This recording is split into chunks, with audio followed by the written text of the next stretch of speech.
عليكم ورحمة الله وبركاته. إن الحمد لله نحمده ونستعينه ونستغفره ونؤمن به ونتوكل عليه ونعوذ بالله من شرور أنفسنا ومن سيئات أعمالنا من يهده الله فلا مضل له ومن يضلله فلا هادي له وأشهد أن لا إله إلا الله وحده لا شريك له وأشهد أن محمدا عبده ورسوله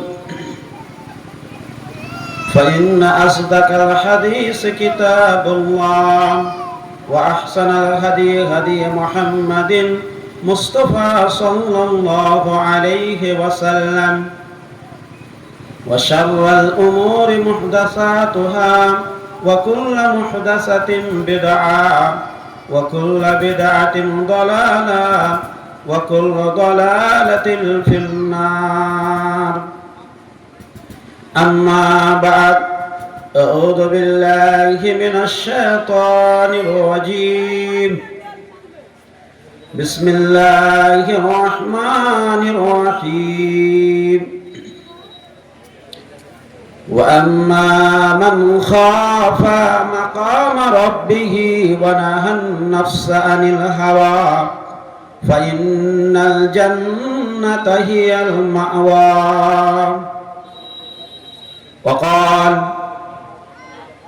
وقال النبي صلى الله عليه وسلم عن أبي هريرة رضي الله تعالى عنه أن رسول الله صلى الله عليه وسلم حجبت النار بالشهوات وحجبت الجنة بالمكاره رواه البخاري ومسلم. শ্রদ্ধেয় সম্মানিত নির্বাচিত এই জালসার সভার সভাপতি সাহেব ও সামনে বসে থাকা ছোট বড় ভাই সকল, সর্বপ্রথম ওই আল্লাহ সুবহানাহু তাআলার প্রশংসা যে আল্লাহ সুবহানাহু তাআলা আমাদেরকে এই পবিত্র মজলিসে নেকির উদ্দেশ্যে সব কিছুর পরে এই পবিত্র মজলিসে কোরআন এবং হাদিস শোনার সুযোগ সুবিধা দান করেছেন, তাই আমরা বলি আলহামদুলিল্লাহ। তারপরে পরে আমাদের ধর্মের গুরু ইমামুল হারামাইন নবী মক্কি নবী মাদানী নবী মুহাম্মদ মুস্তাফা সাল্লাল্লাহু আলাইহি ওয়াসাল্লাম, তিনার উপর দুরূদ ও সালাম নাযিল হোক। আল্লাহুম্মা সাল্লি আলাইহি আল্লাহুম্মা বারিক আলা। শ্রদ্ধেয় সম্মানিত শ্রোতাবৃন্দ, আজ নির্ধারিত সময়ে নির্ধারিত তারিখে নির্দিষ্ট টাইমে আমি আমার বক্তব্য নির্দিষ্ট বক্তব্য নিয়ে আপনাদের সামনে উপস্থিত হয়েছি। আমার বিষয় হচ্ছে আল্লাহর ভয়। আল্লাহর ভয় সম্বন্ধে কোরআন এবং সহিহ আহাদিসে মুবারাকা থেকে কিছু কথা বলবো ইনশাআল্লাহ আজিজ। ওয়ামা তাওফীক ইল্লা বিল্লাহ। আল্লাহ সুবহানাহু তাআলা ভয় এই জিনিসটি আল্লাহ সুবহানাহু তাআলা মানুষের মধ্যে দিয়েছেন। আল্লাহ রাব্বুল আলামিন আমাদেরকে মানব কুলে মানুষ করে সৃষ্টি করেছেন। শুধু মানুষ করে সৃষ্টি করেছেন তা নয়, আল্লাহ সুবহানাহু তাআলা যতগুলো মাখলুক রয়েছে সমস্ত মাখলুকের মধ্যে সর্বশ্রেষ্ঠ সর্বোত্তম মাখলুক করে আল্লাহ রাব্বুল আলামিন আমাদেরকে সৃষ্টি করেছেন। আল্লাহ রাব্বুল আলামিন আমাদের বডিটাকে তৈরি করেছেন, এর মধ্যে তিনটি গুণ দিয়েছেন, তিনটি ভাগে বিভক্ত করেছেন। নাম্বার 1, ওই সমস্ত জিনিসগুলো দিয়ে আল্লাহ সুবহানাহু ওয়া তাআলা আমাদের শরীর, আমাদের বডিটাকে ভাগ করেছেন, যে জিনিসটি আমরা বাহ্যিক দৃষ্টিতে আমরা দেখতে পাই। আল্লাহ রাব্বুল আলামিন আমাদের হাত দিয়েছেন, পা দিয়েছেন, চোখ দিয়েছেন, কান দিয়েছেন। এই সমস্ত জিনিসগুলো দিয়ে আমরা আল্লাহর নিয়ামতের শুকরিয়া করি, এবং কি আল্লাহ সুবহানাহু তাআলা এই জিনিসগুলো যে দিয়েছেন, আমরা আমাদের চক্ষু জ্ঞান নজরে নয়, চোখ দিয়ে এই সমস্ত জিনিসগুলো আমরা দেখতে পাই যে আল্লাহ রাব্বুল আলামিন হাত কোথায় দিয়েছেন, পা কোথায় দিয়েছেন, নাক কোথায় দিয়েছেন। দ্বিতীয় নম্বরে আল্লাহ সুবহানাহু তাআলা আমাদের শরীরের মধ্যে কিছু জিনিস দিয়েছেন, যে জিনিসটি আমরা আমাদের চোখ দ্বারা আমরা দেখতে পাই না, কিন্তু আমরা যদি অনুভব করি, আমরা যদি ভাবি, অবশ্যই দেখতে পাবো। কিন্তু প্রথম থেকে উল্টা। দ্বিতীয় জিনিসটি হচ্ছে এটাই যে আমাদের শরীরের মধ্যে, শরীরের ভিতরে কিছুগুলো অঙ্গ প্রত্যঙ্গ আল্লাহ সুবহানাহু তাআলা দিয়েছেন, যে জিনিসটি আমরা যদি আমাদের বুকগুলো চিরে দিই তবে আমরা দেখতে পাবো। আমরা যদি ডক্টরের কাছে গিয়ে এক্সরে করি তবে আমরা সেই সমস্ত জিনিসগুলো দেখতে পাবো, যে আমাদের বডির ভিতরে আল্লাহ রাব্বুল আলামিন আমাদের কি কি জিনিসগুলো দিয়েছেন। তার মধ্যে আমরা পেয়ে যাব আপনার ফুসফুস, আপনার কিডনি, এই সমস্ত জিনিসগুলো আমরা দেখতে পাবো। কিন্তু তিন নম্বরে আল্লাহ সুবহানাহু তাআলা যেই জিনিসটি দিয়েছেন, সেই জিনিসটি না আমরা আমাদের চোখ দিয়ে দেখতে পাবো, না আমরা কোনো থার্মোমিটার লাগিয়ে সেই জিনিসটি মাপ বা ওজন করতে পারবো, না সেই জিনিসটি চিরার পরে আমরা অনুভব করব বা দেখতে পাবো। সেখানে রয়েছে মানুষের চিন্তা, মানুষের চেতনা, মানুষের ভালো, মানুষের মন্দ, মানুষের পরনিন্দা, এক অপরের ভালোবাসা, এবং কি তার সাথে সাথে রয়েছে মানুষের ঈমানদার, মানুষ বেঈমান, মানুষ কাফির, এবং মুশরিক। অন্তরের দিক দিয়ে সে কি হিসাবে পরিচালনা হয়, এবং কি তার সাথে সাথে ওই সমস্ত জিনিসগুলো আমরা দেখতে পাবো, যে একজন মানুষের ব্রেন কতটা রয়েছে, একজন মানুষ কোরআনের হাফেজ, সে কতটা কোরআন মুখস্থ করেছে, এটা আমরা দেখতে পাবো না বা অনুভব করতে পারবো না। এই মতোই সেখানে রয়েছে ঈমান, ঈমান কতটা রয়েছে, এই জিনিসটি আমরা অনুভব করতে পারবো না বা বুঝতে পারবো না। তার মধ্যে একটি জিনিস রয়েছে ভয়, যেই ভয় আমরা অনুভব করতে পারবো না যে একজন মানুষের মধ্যে কতটা ভয় রয়েছে।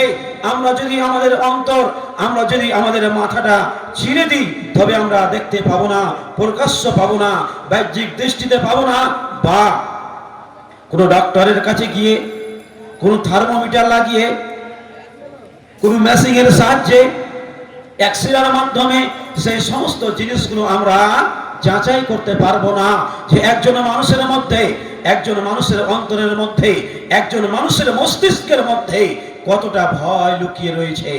একজন মানুষের মস্তিষ্কের মধ্যে সেই বুখারীর দাস কতটা লুকিয়ে রয়েছে। একজন মানুষের মধ্যে আল্লাহ সুবহানাহু তাআলার মুজিজা স্বরূপ কোরআন 30 পারা লুকিয়ে রয়েছে, সেই জিনিসটি আমরা অনুভব করতে পারবো না। সেই সমস্ত জিনিসের মধ্যে একটি জিনিস হলো ভয়। কি জিনিস? ভয়। আর সেই ভয় নিয়ে আমি আপনাদের সামনে কিছু কথা বলবো। সম্মানিত ভাই সকল, ভয় এমন একটা জিনিস, যেই মতো আল্লাহ সুবহানাহু তাআলা আমাকে আপনাকে দেহ দিয়েছেন, আমাকে আপনাকে আল্লাহ দেহ দিয়েছেন, এই দেহর মধ্যে একটি আত্মা দান করেছেন। আমাদের কি আল্লাহ রাব্বুল আলামিন দেহ দিয়েছেন, আর দেহর সাথে সাথে একটি আত্মা দিয়েছেন। আমাদেরকে জেনে নিতে হবে যে দেহ ছাড়া আত্মা বেকার। আত্মা কোথায় থাকবে? আত্মার থাকার জায়গা নাই, আত্মা থাকবে দেহর ভিতরে। ওই মতো যদি দেহ শুধু থাকে, আত্মা না থাকে, তবে দেহটাও বেকার, দেহর কোনো মূল্য নাই। কি বুঝতে পারলাম? যে আল্লাহ রাব্বুল আলামিন আমাদেরকে দেহ দিয়েছেন, এই দেহের মধ্যে আত্মা দিয়েছেন। এই আত্মা আর দেহ দুটি জিনিস মিলিয়ে এর বিরাট একটা মূল্য রয়েছে। কিন্তু এই দুটি জিনিসের মধ্যে একটি জিনিস যদি বের করে না হয়, একটা জিনিস যদি মাইনাস হয়ে যায়, তবে আমাদের কি হবে? যদি আমাদের আত্মা থাকে, তবে কোথায় থাকবে দেহ? না হলে আত্মা কোথায় থাকার জায়গা নাই। ওই মতো যদি আত্মা না থাকে, দেহর কোনো 5 পয়সা মূল্য নাই।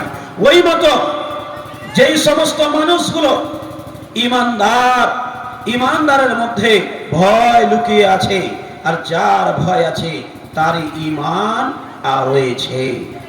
ওই মতো ইমানদার মানুষের ভিতরে ভয় রয়েছে, আর যার মধ্যে ভয় রয়েছে তার মধ্যে ঈমান রয়েছে।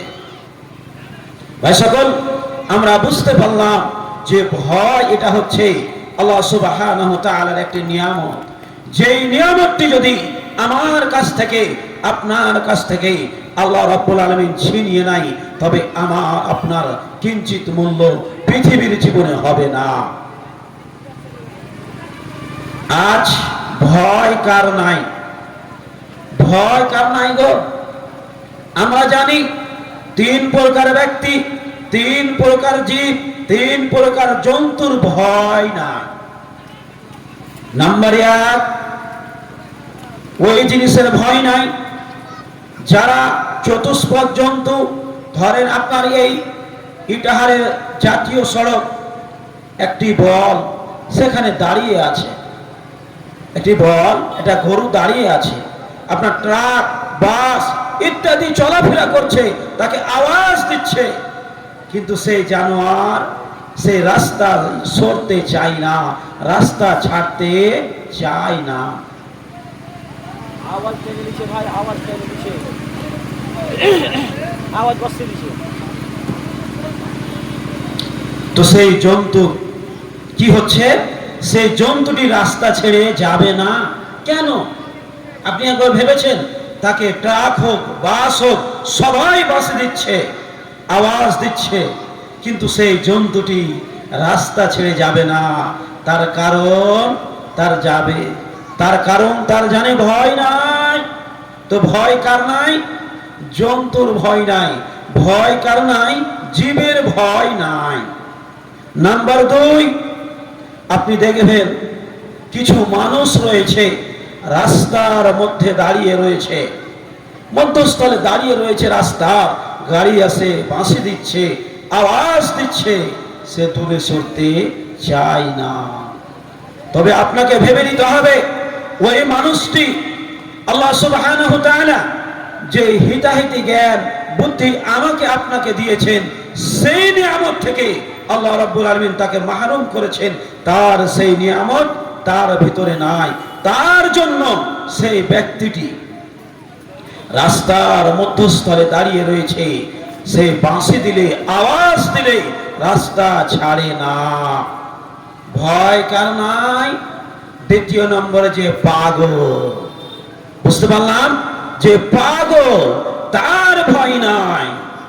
নাম্বার 3, ভয় কার নাই? ভয় ওই সমস্ত মানুষের নাই। ছোট শিশু, বাল্য অবস্থায় ছোট্ট শিশু, সে ভালো মন্দ পার্থক্য করতে পারে না। তাকে আপনি আগুন দিয়ে দেন এবং অন্য কিছু দিয়ে আপনি তাকে টেস্ট করেন, সে ভালো মন্দর পার্থক্য করতে পারবে না।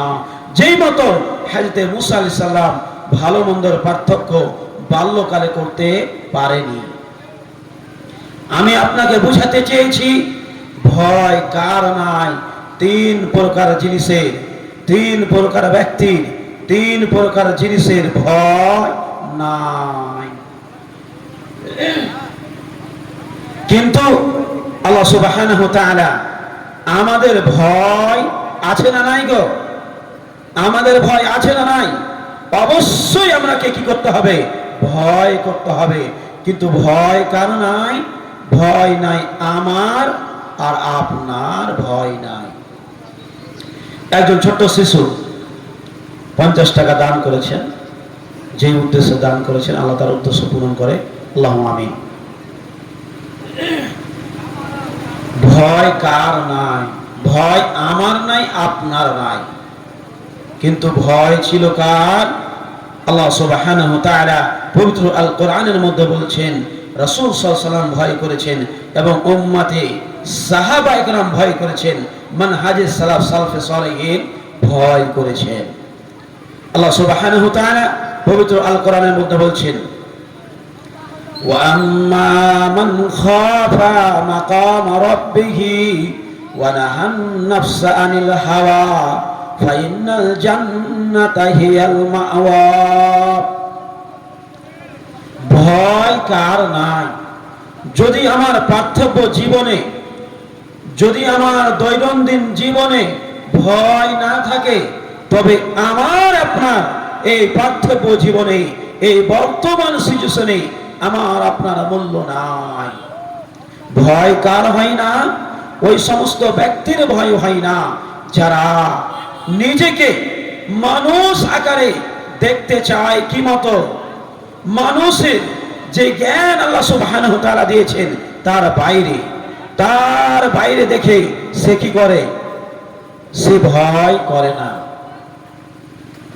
আল্লাহ সুবহানাহু ওয়া তাআলা পবিত্র আল কোরআনের মধ্যে বলছেন ওয়া আম্মা মান খাফা মাকাম রাব্বিহি ওয়া নাহান নাফসা আনিল হাওয়া ফাইনাল জান্নাতা হিয়াল মাওয়া। ওই সমস্ত ব্যক্তিরা যারা ভয় করবে, ওই সমস্ত ব্যক্তিরা ভয় করবে যারা জানবে যে কিয়ামতের মাঠে আমাকে আপনাকে আল্লাহ সুবহানাহু ওয়া তাআলার সামনে দাঁড়াতে হবে, আমার হিসাব হবে, আপনার হিসাব হবে, হিসাব দিতে হবে। আর আমি যদি আজ আল্লাহকে ভয় না করি তবে আমার আপনার ঠিকানা জাহান্নাম রয়েছে। ওই সমস্ত ব্যক্তিরা কি করবে? আল্লাহকে দেখে ভয় করবে। আল্লাহকে দেখে তারা কি করবে? ভয় করবে। এবং শুধু ভয় করবে তা নয়, ওয়া নাহান নাফস আনিল হাওয়া, তার আত্মাকে, তার শরীরকে, তার মনের আশা, তার মনের বাঞ্ছনা, যেই সমস্ত জিনিসগুলো রয়েছে সেই জিনিসগুলো থেকে সে দূরে সরে থাকবে। তার উদ্দেশ্য কি হবে? যে আজ যদি আমি আমার ইচ্ছা মতো চলাফেরা করি পৃথিবীর জীবনে, তবে কিয়ামতের মাঠে আমার আপনার হিসাব সেই দিন ভয়ঙ্কর হবে।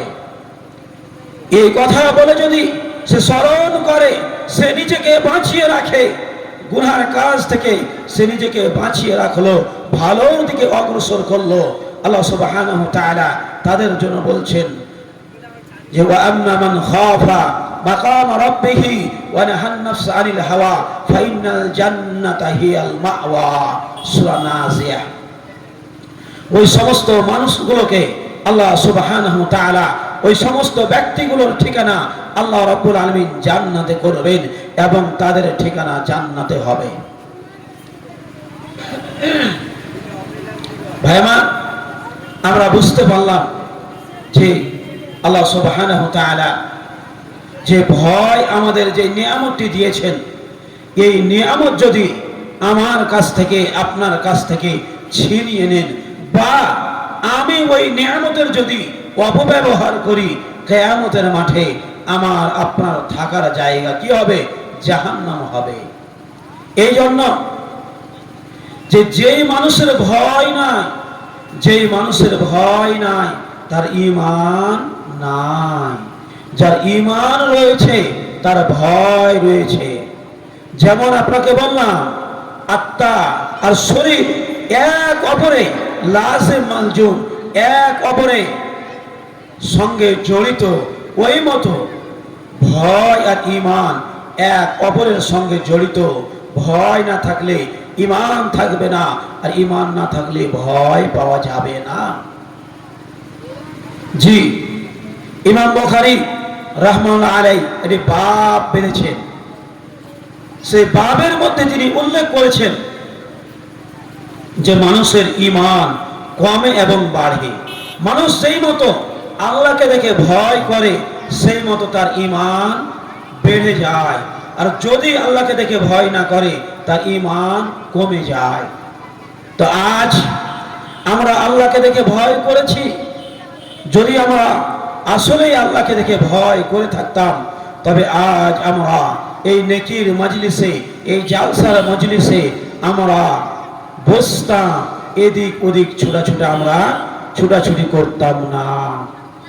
আজ বর্তমান পরিস্থিতিতে মানুষ কি করতেছে? মানুষের আওয়াজ টেস্ট করতেছে, বক্তার কথা শুনে সে নিজেকে দূরে রাখতে চায়। ভাই সকল, আপনি যদি আল্লাহকে দেখে ভয় করে থাকেন, তবে নিশ্চয় আপনি এই মজলিসে আসবেন। কেননা আল্লাহ সুবহানাহু ওয়া তাআলা পবিত্র আল কোরআনের মধ্যে বলছেন,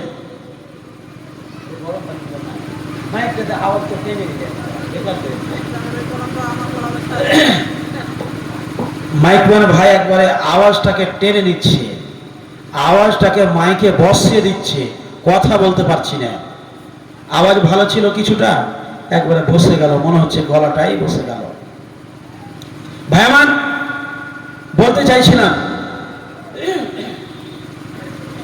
চাইছিলাম আজ আমাদের আল্লাহকে দেখে ভয় নাই। যার বারে আল্লাহ সুবহানাহু ওয়া তাআলা পবিত্র আল কোরআনের মধ্যে বলছেন, ওয়া মা খালাকতুল জিন্না ওয়াল ইনসা ইল্লা লিয়াবুদুন। আল্লাহ সুবহানাহু ওয়া তাআলা মানুষকে সৃষ্টি করেছেন ইবাদতের জন্য, জিন ইনসানকে সৃষ্টি করেছেন ইবাদতের জন্য। আজ আমরা ইবাদত থেকে দূরে থেকে আমরা আল্লাহকে দেখে ভয়ও করলাম না এবং ইবাদতও করলাম না। ভাই আমার, আসেন, ভয় যদি আল্লাহকে দেখে আপনি না করেন, তো আল্লাহ সুবহানাহু ওয়া তাআলা আমার জন্য, আপনার জন্য এমন একটা জিনিস, এমন একটা সিস্টেম তৈরি করে দিয়েছে যে মানুষ রাত্রের অন্ধকারে, রাত্রি যখন 12টা বাজবে, রাত্রি যখন 1টা বাজবে, তখন ঘুমের অবস্থায় চমকে উঠবে আর তার দেহে, তার আত্মায় ভয় করবে, শুধু ভয় ভয় ভয়। কার ভয়? সেটা হবে শক্তির ভয়, সেটা হলো পাওয়ারের ভয়, সেটা হলো সরকারের ভয়। কিন্তু আমরা বাস্তবে আল্লাহকে দেখে ভয় করি না, আমরা সরকারের পাওয়ার, সরকারকে দেখে ভয় করি। এটাই বাস্তব যে আমরা সরকারকে দেখে ভয় করি, আল্লাহকে দেখে ভয় করি না। ভাই সকল, আজ যদি আমরা আল্লাহকে দেখে ভয় করতাম, তবে আমরা কোরআন হাদিস মানতাম, আর কোরআন হাদিস মানার ফলে আমাদের এত অসুবিধায় পড়তে হতো না। আল্লাহ সুবহানাহু ওয়া তাআলা পবিত্র আল কোরআনের মধ্যে বলছেন, সূরা কাফের মধ্যে, মা ইয়ালফিযু মিন কাওলিন ইল্লা লাদাইহি রাকীবুন আতীদ। হে পৃথিবীর মানুষেরা, তোমরা শুনে নাও, তোমরা আল্লাহকে দেখে ভয় করো না, আল্লাহকে দেখে তোমরা স্মরণ করো না। তোমরা শুনে নাও, পার্থিব জীবনে তোমরা যদি আল্লাহকে দেখে ভয় না করো, আল্লাহকে যদি না ডাকো, এমন একটা সময় আসবে, এমন একটা টাইম আসবে, এমন একটা সময় আসবে,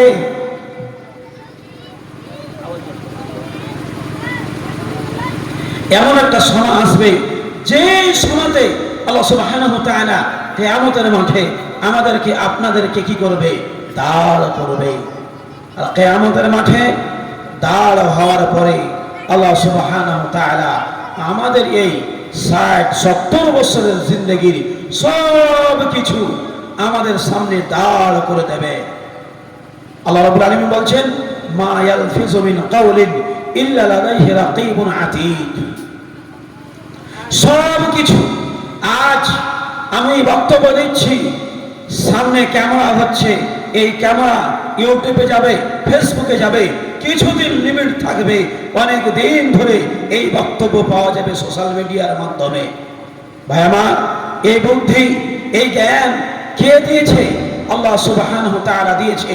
সেই আল্লাহ সুবহানাহু ওয়া তাআলা আমার আপনার পার্থিব জীবনের 50 বছরের জিন্দেগি, 60 বছরের জিন্দেগির সব কিছু রেকর্ডিং করতেছে, ভিডিও অন ক্যামেরা। সেই রেকর্ডিং হতে পারে ভিডিওর মাধ্যমে, অডিওর মাধ্যমে, কিয়ামতের মাঠে যখন আমার মতো একজন আলেমকে ডেকে বলা হবে তুমি সেই গুনাহটি করেছিলে, সেই দিন আমি অস্বীকার করব। আল্লাহ সুবহানাহু ওয়া তাআলা এই বিনগর উত্তরপাড়া জামে মসজিদের জালসাকে সব কিছুকে তুলে ধরে বলবে, বলো দেখি তুমি সেই দিন জালসা গিয়েছিলে, আর জালসা গিয়ে তুমি এই সমস্ত গুনাহগুলো করেছিলে, বলো তুমি অস্বীকার কিভাবে করবে? ভাই সকল, সেই দিন আমি আপনি অস্বীকার করতে পারবো না। এই জন্য যে আজ যদি আমি আমার মাধ্যমে কোনো গুনাহ হয়ে থাকে, আর যদি সেই গুনাহটি ওয়ান ক্যামেরা থাকে, সেই গুনাহটি আমি অস্বীকার করতে পারবো না। সেই দিন কিয়ামতের মাঠে আমার এই সমস্ত জিনিসগুলো নোংরামি, চলাফেরা, জালসার মাহফিলে এসে এই সমস্ত কিছুগুলো কিয়ামতের মাঠে আল্লাহ আমাকে আপনাকে দেখিয়ে দেবে। আর এই নোংরামু, এই ফাইজলামু সবগুলো জিনিস আমাকে আপনাকে স্বীকার করতে হবে, মেনে নিতে হবে, মাথা নত করে মেনে নিতে হবে।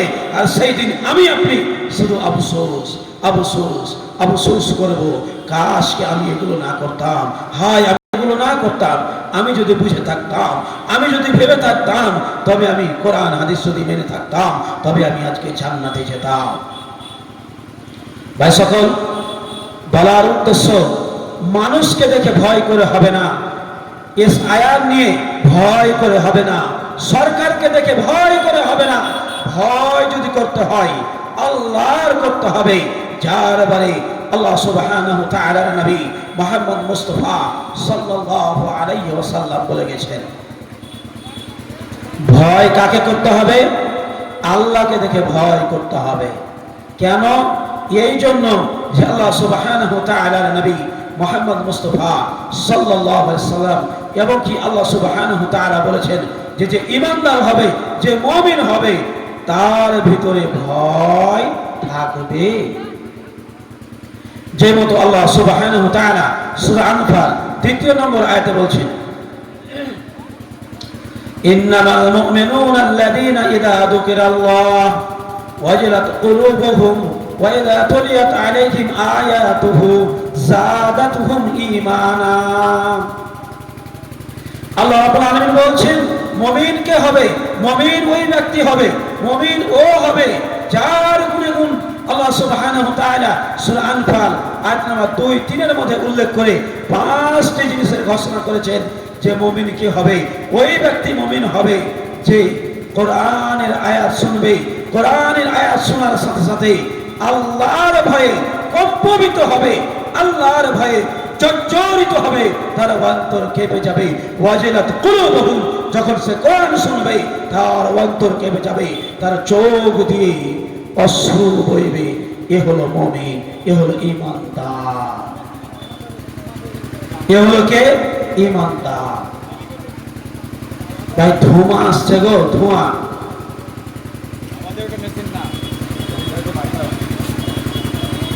ভাই সকল, মুমিন যারা হবে তার কি থাকবে? ঈমান থাকবে। আর সেই মুমিন হবে, আর মুমিনকে হবে ওয়াজিলাত কুলুবুহুম, যার অন্তরটা কোরআন শোনার পরে কাঁপবে, সে হলো মুমিন। আসেন আপনাকে কোরআন এবং হাদিস থেকে কিছু উদাহরণ দিই। আল্লাহ সুবহানাহু ওয়া তাআলা পবিত্র আল কোরআনে কি বললেন? অন্য জায়গায় আল্লাহ সুবহানাহু ওয়া তাআলা বলছেন যে আল্লাহকে দেখে কে ভয় করবে? আল্লাহ সুবহানাহু ওয়া তাআলা বলছেন ইন্নামা ইয়াশাল্লাহা মিন ইবাদিহিল উলামা। আল্লাহকে দেখে কে ভয় করে? ওই সমস্ত ব্যক্তি ভয় করে যারা কিছু জানে, কোরআন এবং হাদিসের জ্ঞান যার ভিতরে রয়েছে, সে আল্লাহকে দেখে পরিপূর্ণভাবে ভয় করে। যেই মতো ভয় করেছিলেন আল্লাহর নবী মুহাম্মদ মুস্তাফা সাল্লাল্লাহু আলাইহি ওয়াসাল্লাম, সেই মতো আমাদেরকে ভয় করতে হবে। আল্লাহর নবী কেমন ভয় করেছিলেন? আসেন আমি আপনাকে হাদিস দিয়ে কিছু প্রমাণ করে দিই যে আল্লাহর নবী কিভাবে আল্লাহকে স্মরণ করতে। আয়েশা রাদিয়াল্লাহু তাআলা আনহা বর্ণনা করছেন যে আল্লাহর নবী মুহাম্মদ মুস্তাফা সাল্লাল্লাহু আলাইহি ওয়াসাল্লাম রাত্রি জেগে জেগে নামাজ পড়তেন, রাত্রি জেগে জেগে নামাজ পড়তেন। নামাজ পড়ার কারণে আল্লাহর নবী সাল্লাল্লাহু আলাইহি সাল্লামের পাগুলো ফুলে যেত। আম্মা আয়েশা রাদিয়াল্লাহু তাআলা আনহা জিজ্ঞাসা করছেন, ইয়া রাসূলুল্লাহ, আপনি কেন এভাবে এত কষ্ট করছেন? এই জন্য যে আল্লাহ রাব্বুল আলামিন আপনার জীবনের আগের এবং পিছের সমস্ত গুনাহ মা তাকাদ্দামা মিন যামবি ওয়া মা তাআখারা, আল্লাহ রাব্বুল আলামিন আপনার জীবনের আগে এবং জীবনের পিছে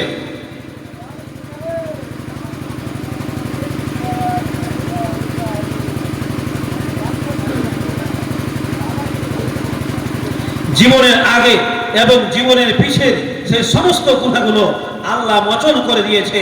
তারপরে পরে আপনি কেন আল্লাহর ভয়ে কাতর হয়ে আপনি কেন এত কষ্ট করে ইবাদত করছেন? আম্মা আয়েশা রাদিয়াল্লাহু তাআলা আনহা যখন প্রশ্ন করেছিলেন আল্লাহর নবীকে, আল্লাহ নবী সাল্লাল্লাহু আলাইহি ওয়াসাল্লাম বলেছিলেন, এই আয়েশা শুনো, আমি এই জন্য আল্লাহর ইবাদত করি, আমি এই জন্য রাত জেগে জেগে আল্লাহর ইবাদত করি যে আল্লাহ রাব্বুল আলামিন আমাকে এতগুলো নিয়ামত দান করেছেন, এতগুলো সম্মান মর্যাদা দিয়েছেন, আদম থেকে নিয়ে কিয়ামত পর্যন্ত সমস্ত মানুষের, এবং কি সব থেকে অতি উত্তম শুধু তাই নয়, আদম থেকে নিয়ে ঈসা পর্যন্ত যতগুলো আম্বিয়া এসেছিলেন সবারই ইমাম বলে আল্লাহ রাব্বুল আলামিন আমাকে সম্মান দিয়েছেন। আর আমি এত বড় সম্মান পাওয়া সত্ত্বে আল্লাহর আমি শুকরিয়া আদা করব না? আফালা আকুনা আবদান শাকুরা। ইমাম বুখারী এই হাদিসটি নিয়ে বলতে চাইছেন আফালা আকুনা আবদান শাকুরা।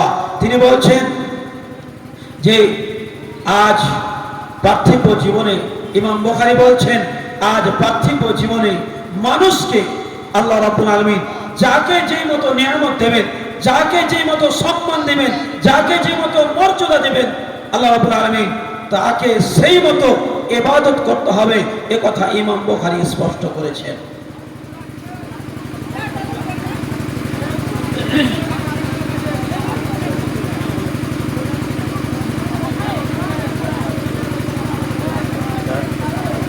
হাফিজুর রহমান,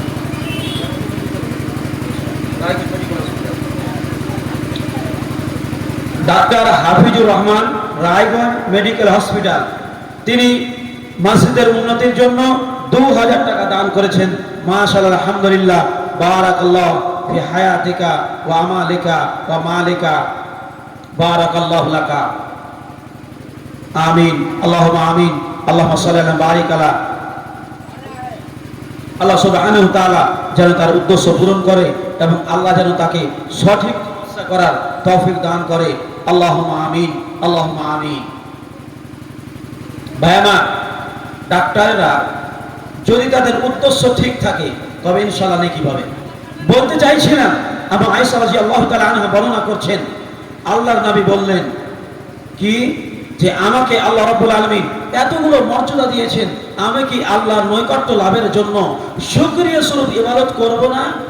ইমাম বুখারী বুঝাতে চেয়েছেন এই কথা যে আল্লাহ রাব্বুল আলামিন পৃথিবীর জীবনে, পার্থিব জীবনে যাকে যতটা মর্যাদা দিয়েছেন তাকে সেই মতো ইবাদত করাটা দরকার, তাকে সেই মতো আল্লাহর ইবাদত, আল্লাহকে স্মরণ করা দরকার।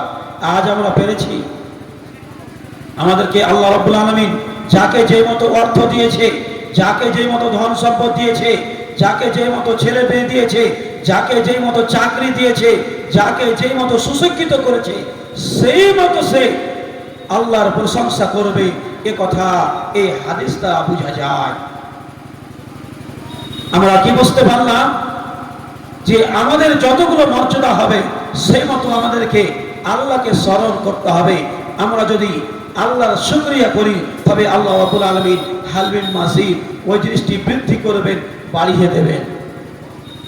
শুকরিয়া স্বরূপ আমরা বুঝতে পেরেছি যে আল্লাহ সুবহানাহু ওয়া তাআলা নবী সাল্লাল্লাহু আলাইহি ওয়াসাল্লামকে আল্লাহ রাব্বুল আলামিন এতগুলো মর্যাদা দিয়েছেন, তারপরেও তিনি রাত্রি জেগে জেগে ইবাদত করতেন। হাদিসের মধ্যে পাওয়া যায় যে আন মুতাররাফ আন আবিহি আন্না রাসূল সাল্লাল্লাহু আলাইহি ওয়াসাল্লাম রাআইতু ইউসাল্লি ফি সাদরিহি আজিজুন কা আজিজিল মিলজালি মিনাল বুকা। হাদিস সুনান আবু দাউদ। এই হাদিসকে আল্লামা আলবানী সহিহ বলেছেন।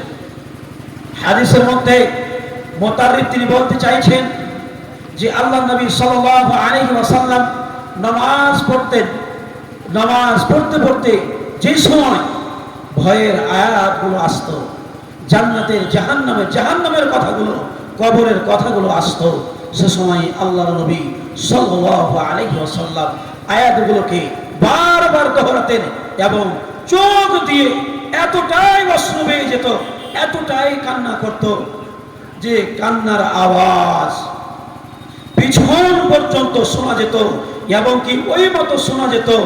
হাদিসের মধ্যে পাওয়া যায় যেই মতো গরম পানি যখন ফুটে, যেই মতো গরম পানি ফুটানো অবস্থায় আওয়াজ করে, সেই মতো আল্লাহর নবী কাঁদতেন, ওই মতো আওয়াজ হতো। কিসের জন্য ভাই? আল্লাহর ভয়ে কম্পিত হয়ে, আল্লাহর ভয়ে কাতর হয়ে আল্লাহ সুবহানাহু ওয়া তাআলার নবী কি করতেন? কাঁদতেন। তিনি কে ছিলেন জানেন?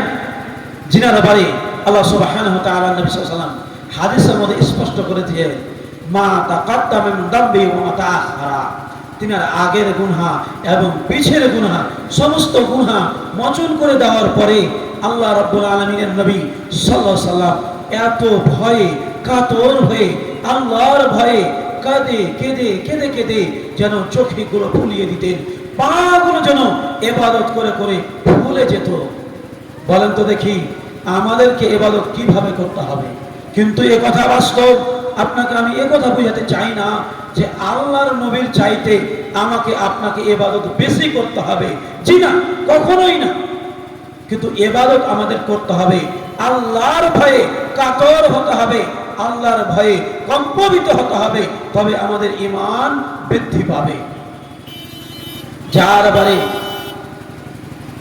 আল্লাহর নবী মুহাম্মদ মুস্তাফা সাল্লাল্লাহু আলাইহি ওয়াসাল্লামের সাহাবা আব্দুল্লাহ ইবনে মাসউদ রাদিয়াল্লাহু তাআলা আনহু বর্ণনা করছেন যে আল্লাহ নবী সাল্লাল্লাহু আলাইহি ওয়াসাল্লাম একদা আমাকে বলছেন, আকরা আলাইকা, হে আব্দুল্লাহ বিন মাসউদ, তুমি কোরআন তেলাওয়াত করো, তুমি কোরআন পড়ো।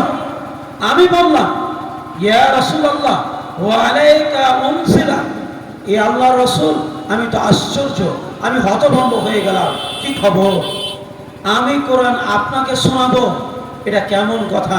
আমি বুঝতে পারি না। আল্লাহ নবী সাল্লাল্লাহু আলাইহি ওয়াসাল্লাম বলছেন, উহিব্বু আন আসমাহু, হে আব্দুল্লাহ বিন মাসউদ, তুমি কোরআন তেলাওয়াত করো, এই জন্য যে আমি পছন্দ করি, আমি পছন্দ করি কোরআন তেলাওয়াত শোনা। অতএব তুমি কি করো? কোরআন তেলাওয়াত করো।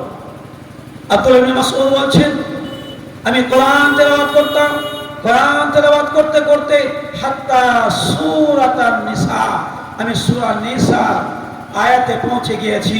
ওই আয়াতে ওই জায়গায় পৌঁছে গিয়েছি যে আল্লাহ রাব্বুল আলামিন কিয়ামতের মাঠে ওই সমস্ত মানুষদেরকে জিজ্ঞাসা করবে এবং কি ওই সমস্ত ব্যক্তি নবীদেরকে জিজ্ঞাসা করবে যারা কি আল্লাহ রাব্বুল আলামিন পৃথিবীর জীবনে নবী রূপে পাঠিয়েছিলেন। তারপরে তাদের জিজ্ঞাসা করবে, বলো দেখি তোমাদের সাক্ষী কোথায়? তোমরা যে নবী রূপে ছিলে, কি তোমাদের প্রমাণ? সেই কথা সেই আয়াতের কাছে যখন আব্দুল্লাহ ইবনে মাসউদ এসেছেন, তিনি বলছেন, আমি কি করলাম? আল্লাহ নবী সাল্লাল্লাহু আলাইহি ওয়াসাল্লাম বলছেন, আমসি, তুমি থেমে যাও, আমসি, তুমি থেমে যাও। আমি দেখলাম আইনাহু তাজরিফানি, আল্লাহ নবী সাল্লাল্লাহু আলাইহি ওয়াসাল্লামের দুটো চোখ দিয়ে অশ্রু ঝরঝর করে বয়ে যাচ্ছে। আমি জিজ্ঞাসা করলাম, ইয়া রাসূলুল্লাহ, কেন আপনি কাঁদছেন? আমি কোরআন তেলাওয়াত করছি, আপনি কেন কাঁদছেন? আমি কিছু বুঝতে পারছি না। আল্লাহ নবী সাল্লাল্লাহু আলাইহি ওয়াসাল্লাম বললেন, ইয়া আব্দুল্লাহ বিন মাসউদ, তুমি কি জানো না যেই দিন কিয়ামতের মাঠে আল্লাহ রাব্বুল আলামিন আম্বিয়াগণকে জিজ্ঞাসা করবে, বলো দেখি তোমাকে আমি নবী বলে নবী রূপে পাঠিয়েছিলাম, তোমার প্রমাণ কি? সেই দিন কতগুলো নবী, তার দল হবে হাজার হাজার। কতগুলো নবী আসবেন, তার উম্মত হবে দু চারটি। কতগুলো নবী আসবেন, তার উম্মতই খুঁজে পাওয়া যাবে না। তো সেই আয়াতকে, সেই কথাকে স্মরণ করে আমি কি করছি? ভয়ে কাতর হয়ে কাঁদছি। ভাই আমার, বলেন তো দেখি, রাসূল সাল্লাল্লাহু আলাইহি ওয়াসাল্লাম যার আগের এবং পিছের সব গুনাহগুলো আল্লাহ রাব্বুল আলামিন মোচন করে দিয়েছেন, তারপরে আল্লাহর ভয়ে কাঁদছে। আর আমি আপনি কোথায়? আমি আপনি আল্লাহর ভয়ে কাঁদতে পেরেছি? আল্লাহর ভয়ে কাতর হয়েছি?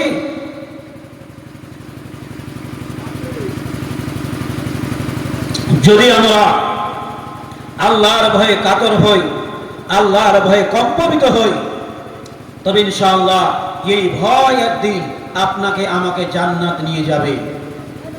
কিন্তু হে মুসলমান, হে হতভাগা আমরা বিশ্ব জগতের বুকে এক হতভাগা মানুষ, যে আমরা ভয় আল্লাহকে দেখে করি না, আমরা মানুষকে দেখে ভয় করছি। আল্লাহ সুবহানাহু ওয়া তাআলা পবিত্র আল কোরআনের মধ্যে বলছেন, ওয়ালা তাহিনু ওয়ালা তাহজানু ওয়া আনতুমুল আ'লাউনা ইন কুনতুম মুমিনিন। হে বিশ্ব জগতের মানুষরা, তোমাদের কি হয়ে গেল?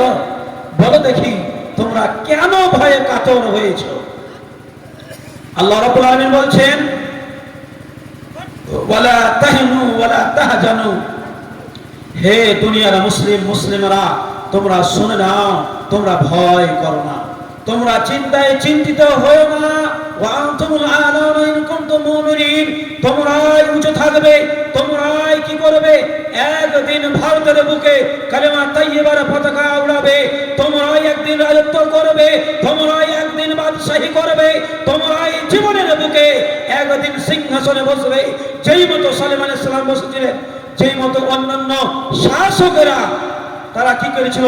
শাসন করেছিল, তোমরাই হবে। শর্ত হলো কি? ইন কুনতুম মুমিনিন, তোমাদেরকে মুমিন হতে হবে। যদি তোমরা মুমিন হও, তোমাদের কোনো ভয় নাই, কোনো চিন্তা নাই, না ভয় মোদিকে নিয়ে, না ভয় অমিত শাহকে নিয়ে, না ভয় আর অন্য কাউকে নিয়ে। কিন্তু শর্ত হলো কি? তোমরা মুমিন হয়ে যাও। আমরা মুমিন হতে পেরেছি। যেই দিন ইতিহাসের মধ্যে পাওয়া যায়, হযরত উমর রাদিয়াল্লাহু তাআলা আনহু একটি যুদ্ধের ময়দানে গিয়েছিলেন। আল্লাহ নবী সাল্লাল্লাহু আলাইহি ওয়াসাল্লাম এবং কি একদিকে বেঈমান মুশরিকরা। এমন সময় উমর রাদিয়াল্লাহু তাআলা আনহু বলছেন, ইয়া রাসূলুল্লাহ, আমি উমর ওই সমস্ত বেঈমান মুশরিকের জন্য আমি একাই যথেষ্ট। আল্লাহ নবী বলেছিলেন, উমর তুমি কি বলো? ওইদিকে 2 লক্ষ কাফের, আর তুমি একাই কি করে তাদের সঙ্গে যুদ্ধ করবে? ওমর বলেছিলেন, ইয়া রাসূলুল্লাহ, আপনি তো বলেছিলেন যে যার ভিতরে ঈমান রয়েছে, যার ভিতরে ঈমান রয়েছে সে মানুষ হলো প্রকৃত জীবিত, যার ভিতরে ঈমান নাই সে মুর্দা মানুষের মতো। তো আমি উমর, আমার ভিতরে ঈমান আছে, আমি মরলে জান্নাত যাব। অতএব আমি একজন মানুষ, আমি একজন প্রকৃত মানুষ, আমি জীবিত। আর সমস্ত মানুষ যারা আমরা দেখতে পাচ্ছি 2 লক্ষ মানুষ রয়েছে, তারা সবাই মুর্দা, তারা সবাই মুর্দা, তারা সবাই মৃত। অতএব একজন মানুষ যদি জীবিত হয়, 2 লক্ষ যদি মানুষ মৃত হয়, তবে আমি উমর একাই যথেষ্ট। কেউ পারবে গো? এই মতো কাউরির বুকে পাটা রয়েছে? পারবে কেউ? কখনোই না। ভাই আমার, আল্লাহ সুবহানাহু ওয়া তাআলা বলছেন, হে বিশ্ব জগতের মানুষেরা, তোমরা যখন গুনাহে লিপ্ত হবে, তোমরা যখন গুনাহে ব্যভিচারে গান বাজনায় যখন তোমরা লিপ্ত হবে, তখন 3 প্রকার আযাব দিয়ে আমি তোমাদেরকে কি করব? আজমাইশ করব, টেস্ট করব। তার মধ্যে একটা হচ্ছে কি? জালেম শাসক। জালেম শাসক জালেম বাদশা দিয়ে আমি তোমাদের অন্যায় অত্যাচার করাবো, সেখানে তোমরা বুঝতে পারবে না। আজ আমরা গান বাজনা, মদ আর এই সমস্ত বাদ্যযন্ত্র নিয়ে ব্যস্ত রয়েছি। আমাদের যুবকেরা সুবহানাল্লাহ, তারা তো কিছু বুঝতেই চায় না, তারা নিজেকে কিছু ভাবতে চাইছে কিনা আল্লাহ জানে। আল্লাহ রাব্বুল আলামিনের নবী বলছেন, তোমরা যখন এই সমস্ত জিনিস নিয়ে ব্যস্ত থাকবে, তখন আমি তোমাদের জালেম শাসক দিয়ে অন্যায় অত্যাচার করবে, তোমাদের উপরে এই মতো রাস্তা আমি করে দেব। ভাইমান, বলেন তো দেখি, আমরা আল্লাহকে দেখে ভয় করিনি, কিন্তু আমরা ভয় করেছি কাকে দেখে? এনআরসি দেখে। ভয় করেছি কি দেখে? পয়সা বিতরণ, পয়সা বন্ধর সময় ভয় করেছি। রাত্রি 1টার সময় গিয়ে আমরা ব্যাংকে শুয়ে থেকেছি। আমরা ভয় করেছি এসআইআর নিয়ে। তবে আমরা যদি ভয় করে থাকি আমাদের বর্তমানে দেশের বাদশাকে নিয়ে, আর যদি ভয় না করে থাকি আল্লাহকে নিয়ে, তবে এই মতো কারণ, এই মতো জায়গা, এই মতো পরিস্থিতি আমাদের মধ্যে আসতেই থাকবে, আসতেই থাকবে। অতক্ষণ পর্যন্ত আসবে যতক্ষণ পর্যন্ত আমরা আল্লাহকে দেখে প্রকৃত ভয় না করব। যেই দিন আমরা পূর্ণ মুমিন হতে পারবো, যেই দিন আমরা পূর্ণ মুসলমান হতে পারবো, সেই দিন আমরা আল্লাহকে দেখে ভয় করতে পারবো।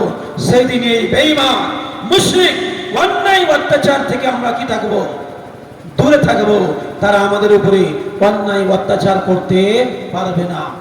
আজ বর্তমান ভারতের পরিস্থিতি এমন জটিল হয়ে গেছে যে মুসলমানের রক্ত কিঞ্চিত পরিমাণে মূল্য দিতে তারা চায় না, কিন্তু তাদের রক্তের মূল্য এতটাই কঠিন।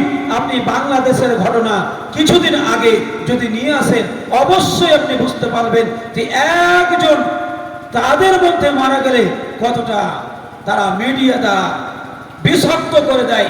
আর আমাদের মুসলমান নারী পুরুষ আলেম ওলামা হাজার হাজার দিন রাত্রে মারা যাচ্ছে, আমাদের রক্তের মূল্য কমে গিয়েছে।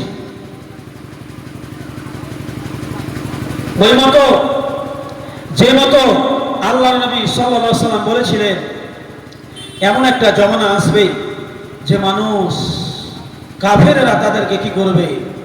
ধ্বংস করে দেবে, কচু কাটার মতো কেটে দেবে। তাদের মুসলমানের রক্তের মূল্য থাকবে না। সেদিন সাহাবা কেরাম বলেছিলেন, ইয়া রাসূলুল্লাহ, সেই দিন কি আমরা সংখ্যায় কমে যাব? আল্লাহ নবী বলেছিলেন, শোনো, সেই দিন তোমরা সংখ্যায় কমবে না, কিন্তু তোমাদের ঈমান দুর্বল হবে, তার কারণে তোমাদের রক্তের মূল্য থাকবে না। আজ আমার বক্তব্যের মূল বিষয় হচ্ছে আল্লাহকে দেখে ভয়। আজ আমরা আল্লাহকে দেখে ভয় না করে মানুষকে দেখে ভয় করছি। এটাই হলো আসল আমাদের পরিচয়। আর এই ভয়ের কারণে এতগুলো অসুবিধাতে আমাদের পড়তে হচ্ছে। শুনে রাখেন, শুনে রাখেন, বিনগর মুসলমানেরা, বিনগরের মুসলিমারা যতদিন পর্যন্ত এই মতো আপনি ভয় করে যাবেন, ততদিন পর্যন্ত আপনাকে কেউ বাঁচাতে পারবে না। না আপনাকে বাঁচাতে পারবে কোনো পার্টি, মমতা, না কংগ্রেস, না কেউ আপনার সাপোর্টার নয়। মনে রাখবেন, মুসলিম নাম নিতে তাদের অ্যালার্জি, মুসলিম তারা নাম নেবে না। অতএব আপনি মানুষ রূপে যতক্ষণ পর্যন্ত মানুষকে দেখে ভয় করবেন, ততক্ষণ পর্যন্ত আপনি প্রকৃত মুমিন হতে পারবেন না। ওই মতো ভয় করতে হবে যেই মতো আম্মা আয়েশা রাদিয়াল্লাহু তাআলা আনহা ভয় করেছিলেন। ওই মতো ভয় করতে হবে যেই মতো আবু বকর রাদিয়াল্লাহু তাআলা আনহু ভয় করেছিলেন। ওই মতো ভয় করতে হবে যেই মতো আমিরুল মুমিনিন হযরত ওমর রাদিয়াল্লাহু তাআলা আনহু ভয় করেছিলেন। সেই মতো ভয় আমাদেরকে করতে হবে। যদি আমরা সেই মতো ভয় করতে পারি, তবে আমরা পূর্ণ মুমিন হতে পারবো। আর যতক্ষণ পর্যন্ত আমরা আল্লাহকে দেখে প্রকৃত ভয় করতে পারবো না, আমরা যতক্ষণ পর্যন্ত আমাদের শরীরের পিছনে আত্মার পিছনে ছুটবো, ততক্ষণ পর্যন্ত পূর্ণ মুমিন হতে আমরা পারবো না। যেমন বুখারী মুসলিমের হাদিস, আবু হুরায়রা বর্ণনা করছেন আন্না রাসূল সাল্লাল্লাহু আলাইহি ওয়াসাল্লাম হুজাবাতিন নার বিশাহাওয়াতি ওয়া হুজাবাতিল জান্নাতু বিল মাকারিহ রাহুল মুত্তাফাকুন আলাইহি বুখারী মুসলিমের হাদিস। আবু হুরায়রা বর্ণনা করছেন রাসূল সাল্লাল্লাহু আলাইহি ওয়াসাল্লাম বলছেন হুজাবাতিন নার বিশাহাওয়াতি জান্নাতকে ঘেরাও হয়েছে, জান্নাতের চতুর্দিকে ঘেরাও হয়েছে বিশাহাওয়াতে ওই সমস্ত জিনিসগুলো দিয়ে যেই সমস্ত জিনিসগুলো আমি আপনি ফিরিতে করে থাকি এবং আমার যুবক ভাইরা ফিরিতে করে থাকে, অপচয় সময় নষ্ট করে থাকে, সময়ের কোনো মূল্য নাই। সেই সমস্ত জিনিসগুলো দিয়ে আল্লাহ রাব্বুল আলামিন জাহান্নামকে ঘেরাও করে রেখেছে এবং জান্নাতকে ঘেরাও করে রেখেছে বিল মাকারে। ওই সমস্ত জিনিসগুলো, যে সমস্ত জিনিসগুলো কষ্টদায়ক পার্থিব জীবনে, আমরা সেই সমস্ত জিনিসগুলো যদি করি তা আমাদের কষ্ট হবে, কষ্ট হবে। এখন জালসাতে বসে থাকা খুব অসুবিধার কারণ। আমি একজন যুবক আর এই মতো তিরপালে বসে থাকবো, এটা হতে পারে না। ভাই আমার, আপনার এই কথাটা, আপনার এই মস্তিষ্ক, আপনার এই ব্রেন, এই বুদ্ধি দিয়ে আল্লাহ রাব্বুল আলামিন জান্নাতকে ঘেরাও করে রেখেছে।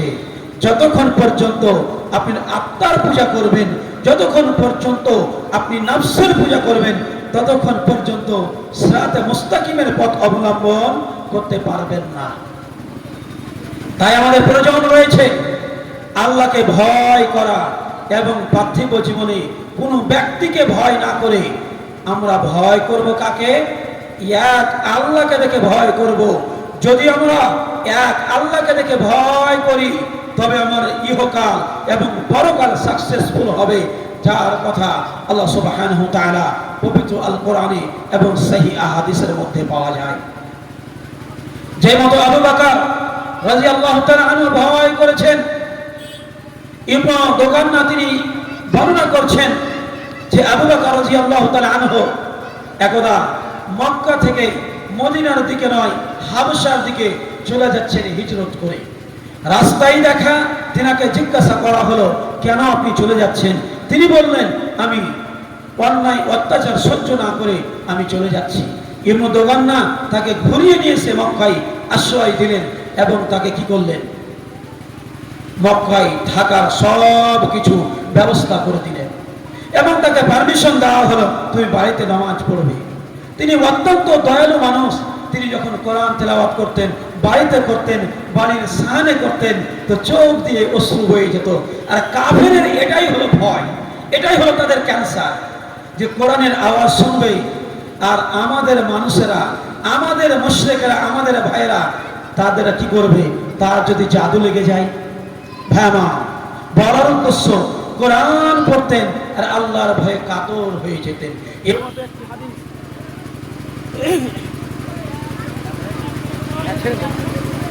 গলার আওয়াজে বসতে ভাই ভালো লাগে,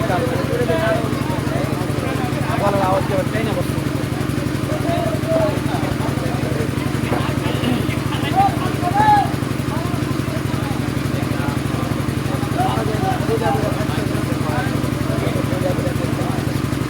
হ্যাঁ মা, ভাই আপনি কোথায় আছেন? দয়া করে আসেন, আমার তো আওয়াজ ট্রেনে গেল। আপনি যে ইমাম, এর পরবর্তী যে বক্তা, ওনাকে আপনি সহযোগিতা করেন। আমরা ছোটখাটো মানুষ, আওয়াজ বসে গেল অসুবিধা নাই, কিন্তু আমার পরবর্তী যে বক্তা এসে গিয়েছেন এবং পরবর্তীতে উনি আর একজন আসবেন, তো আপনি মাইক দিয়ে আপনার আওয়াজ, সাউন্ড, এই সমস্ত কিছু দিয়ে আপনি কি করেন? সহযোগিতা করেন আল্লাহর হস্তে। তো আওয়াজ বসে গেলে কথা বলতে পারবে না। বলতে চাইছিলাম একটি শুধু হাদিস, যে আবু বকর রাদিয়াল্লাহু তাআলা আনহু কিভাবে ভয় করেছেন। একদা হানজালা রাদিয়াল্লাহু তাআলা হানজালা রাদিয়াল্লাহু তাআলা আনহু বের হচ্ছেন, এমন সময় লাকিনি আবু বকর, আবু বকরের সঙ্গে দেখা সাক্ষাৎ। তিনি জিজ্ঞাসা করছেন, কাইফা আনতা ইয়া হানজালা, হানজালা বলো দেখি তুমি কেমন আছো? হানজালা বলছে, নাফাকা হানজালা। হানজালা বলছে, হে আবু বকর, হানজালা মুনাফিক হয়ে গিয়েছে। তিনি বললেন, সুবহানাল্লাহ, আবু বকর বলছেন সুবহানাল্লাহ, এ কি খবর, তুমি মুনাফিক হয়ে গেছো, আমি আশ্চর্য, কেন? তিনি বললেন, হানজালা বলছেন আবু বকরকে মুখাতাব করে, উদ্দেশ্য করে, যে আমি এই জন্য মুখাতাব হয়ে গিয়েছি, এই জন্য আমি মুনাফিক হয়ে গিয়েছি, যে আমি যখন আল্লাহর নবীর কাছে থাকি, আল্লাহর নবীর কাছে কোরআন এবং হাদিস শুনি, তার সব কিছু যখন শুনি, তো আমার ঈমানটা কি হয়? বৃদ্ধি হয়, ঈমানটা বেড়ে যায়। তখন আমি জান্নাত দেখতে পাই, জাহান্নাম দেখতে পাই। মনে হচ্ছে আমি আমার চোখ দিয়ে জান্নাত দেখতে পাচ্ছি, মনে হচ্ছে আমি আমার চোখ দিয়ে জাহান্নাম দেখতে পাচ্ছি, আর আমার ঈমান যেন তাজা হয়ে গিয়েছে। যার ফলে আল্লাহ সুবহানাহু ওয়া তাআলা বলছেন, ইন্নামাল মুমিনুনা আল্লাযীনা ইযা যুকিরাল্লাহ ওয়াজিলাত কুলুবুহুম ওয়া ইযা তুলিয়াত আলাইহিম যাদাতুহুম ঈমানা। একজন মুমিনের পরিচয় এটাই, যে যখন কোরআনের আয়াত শুনবে, হাদিসের কথা শুনবে, তার ঈমান বৃদ্ধি পাবে। হানজালা বলছে, আমি আল্লাহর নবীর কথা শুনে আমার ঈমানগুলো বৃদ্ধি হতো, আমি মনে হয় জান্নাত এবং জাহান্নামকে স্বয়ং দেখতে পাচ্ছি। কিন্তু আমি বাড়িতে চলে আসছি, আমার স্ত্রী, ছেলে মেয়ে, এদের সঙ্গে মিশে যাচ্ছি, তখন মনে হচ্ছে জান্নাত জাহান্নাম সেগুলো আমি আর দেখতে পাচ্ছি না। অতএব আমি মনে করছি আমি মুনাফিক হয়ে গিয়েছি, আমার ঈমানটা কি হয়ে গিয়েছে? কমে গিয়েছে। আবু বকর বলছে, এ হানজালা, তুমি যদি বাস্তবে এই মতো হয়ে থাকো, আমার মতো আবু বকর তোমার সঙ্গে একই রকম ব্যাপার, চলো আল্লাহর নবীর কাছে যাই। আল্লাহ নবী সাল্লাল্লাহু আলাইহি ওয়াসাল্লামকে গিয়ে প্রশ্ন করা হলো, জিজ্ঞাসা করা হলো, বলা হলো, আল্লাহ নবী সাল্লাল্লাহু আলাইহি ওয়াসাল্লাম বলছেন যে এটা হতে পারে। এটা কি করে? এটা হতে পারে, যখন তোমরা আমার কাছে থাকবে, কোরআন এবং হাদিস শুনবে, তখন ঈমান বৃদ্ধি পাবে, স্বাভাবিক কথা। আর যখন তোমরা চলে যাবে, ঈমানটা কমে যাবে, এটা স্বাভাবিক কথা। এরপরে আল্লাহ নবী সাল্লাল্লাহু আলাইহি ওয়াসাল্লাম হাদিসের বিশ্লেষণ করে বুঝিয়েছেন, এবং ইমাম বুখারী, ইমাম মুসলিম হাদিসের বিশ্লেষণ করে বুঝিয়েছেন, মুহাদ্দিসের বিশ্লেষণ করে বুঝিয়েছেন। বলার উদ্দেশ্য এটাই যে আল্লাহ সুবহানাহু ওয়া তাআলা এবং রাসূল সাল্লাল্লাহু আলাইহি ওয়াসাল্লাম দ্বারা আমরা কথা প্রমাণ করতে পারলাম, বা আমি কথা আপনাকে বুঝাতে চাইলাম, যে আমরা যখন কোরআন এবং হাদিস শুনব, আমি সেই সময় আমার যদি ঈমান বৃদ্ধি পায়, তবে জানতে হবে আমার ভিতরে কিছু ঈমান রয়েছে। আমি যদি কোরআন এবং হাদিস শুনি, শোনার পরে আল্লাহর ভয়ে কাতর হই, তবে জেনে নিতে হবে আমার মধ্যে কিছু ঈমান বাকি রয়েছে। আর কোরআন হাদিস শুনে যদি আমার দিল, আমার অন্তর ভয়ে কম্পিত না হয়, তবে জেনে নিতে হবে যে আমার ঈমান আছে না নাই আমি বুঝতে পারছি না। তাই একথা ইমাম বুখারী রাহমাতুল্লাহি আলাইহি প্রমাণ করে দিয়েছেন যে ঈমান সময়ে কমে এবং বাড়ে। সম্মানীয় শ্রোতা,